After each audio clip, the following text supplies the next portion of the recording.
खेत खजाना में आपका स्वागत है। आज 13 जुलाई है और दिन है बुधवार। आज जैसा कि कल के वीडियो में आपको जानकारी दी गई थी कि यानी आने वाला कल यानी बुधवार आज के लिए कि सरसों का बाजार कल कुछ टूट भी सकता है, कुछ गिरावट आ सकती है। तो बाजार करीब 80 रुपये से लेकर के 100 रुपये तक बाजार डाउन दिखाई दिया है। हालांकि आज भरतपुर की मंडी बंद है, वहां पर आज गुरु पूर्णिमा का त्यौहार मनाया जा रहा है और हर साल वहां इस दिन अवकाश होता है। तो लेकिन जो उसके आसपास की मंडियां हैं, जैसे नडबई मंडी है, नडबई मंडी में आज कल से 100 रुपये के करीब बाजार डाउन खुला है। तो यही अंदाज़ा लगाया जा रहा है कि भरतपुर का बाजार भी लगभग 100 रुपये डाउन है। 6,415 से 20 रुपये के आसपास का भाव माना जा रहा है कि वहाँ का भाव होना चाहिए।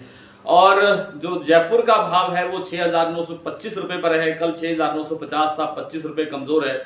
और भी कई मंडियां ऐसी हैं जहां 50 रुपये से लेकर के 100 रुपये तक बाजार में गिरावट आई है। इंटरनेशनल मार्केट का जो प्रेशर है वो बढ़ा है और इंटरनेशनल मार्केट में खाद्य तेलों का बाजार जब डाउन आता है तो एक दबाव यहाँ के घरेलू बाजार में भी आता है। और जो बड़ा दबाव आज आया है वो आया है सोयाबीन के बाजार पर। हालांकि ये अलग बात है कि थोड़ी देर बाद में ही सोयाबीन का बाजार भी थोड़ा ठीक होना शुरू हो गया और भाव जो है वो सुधरने की दिशा में बढ़ने लगे। इसी तरह से सरसों का बाजार, जैसे सलोनी का प्लांट की बात करें तो सलोनी प्लांट ने आज पहले 50 रुपये घटाए, यानी 7400 से 7350 रुपये किया और उसके बाद 7450 से फिर 7350 से फिर 7300 किया। लेकिन करीब करीब 15-20 मिनट के अंतराल के बाद ही बाजार फिर से 7350 रुपये के लेवल पर आ गया। तो कुल मिलाकर के ये थे कि बाजार में कोई वांछित मंदी नहीं थी, ये कोई डिमांड नहीं थी बाजार की कि हाँ इस तरह से मंदा जाना चाहिए, क्योंकि आवकें नहीं बढ़ रही है। आवकें वही कल भी 2 लाख गट्टे थी, आज भी 2 लाख गट्टे है। आवक भी घट रही है, किसान जो है वो घटे माल भाव पर माल बेचने को तैयार नहीं है। इस बीच खबर ये भी आ रही है कि बहुत सी जो बड़ी ब्रांडेड तेल कंपनियां हैं, जैसे सलोनी है, सलोनी ने ऐसा नहीं किया है। सलोनी ने कल 2 प्लांटों पर खरीद बंद रखी, शमशाबाद और आगरा में, लेकिन आज ऐसा कोई समाचार नहीं मिला। लेकिन जो दूसरी इस लेवल की जो बड़ी कंपनियां हैं उनमें से अधिकतर ने सरसों की खरीद बंद कर दी है। वो इसलिए कि सरसों के भाव उनको ऊंचे लग रहे हैं और जो तेल बनाने के काम के अंदर जो उनको फ़ायदा नहीं हो रहा है, उनको डिस्पैरिटी मिल रही है। इस कारण से जो तेल बनाने की प्रक्रिया है वो रुक गई है। ये संकेत भी अच्छा नहीं है, क्योंकि आगे चल करके फिर तेल की दिक्कत पैदा हो जाएगी।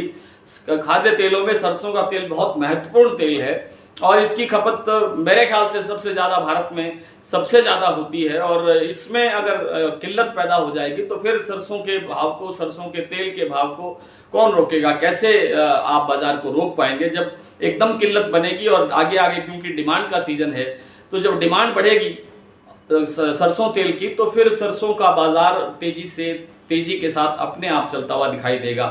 फिलहाल सरसों के अंदर कोई बड़ी गिरावट की संभावना नहीं है, कोई बड़ी तेजी की संभावना नहीं है। फिलहाल बाजार इसी 150 करते या 200 रुपये का अप डाउन करते हुए बाजार इसी तरह चलेगा जुलाई के अंत तक।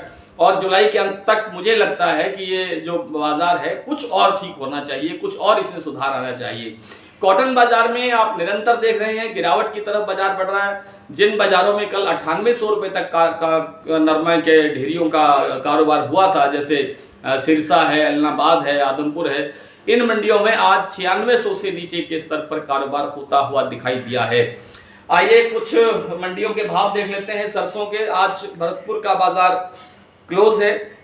जयपुर आज 6,925 पर खुला है। सलोनी आज 7300 से फिर बाद में 7350 रुपये के स्तर पर आ गया है। दिल्ली 6600, खैरथल 6500, अलवर 6550, बारा मंडी 6250, हिंडौन 6590, बीकानेर 6510, हनुमानगढ़ 6470, हापुड़ 6700, खेरली 6515, दादरी 6400, सिरसा 6090, आदमपुर 6260, सिवानी मंडी 6000, सुमेरपुर 6720, धौलपुर 6270, बूंदी 6200, नडबई 6415, ग्वालियर 6300, हिसार 6300, गंगापुर 6500 रुपये के स्तर पर दिखाई दिया है। आपसे कल फिर मुलाकात होगी, तब तक के लिए नमस्कार।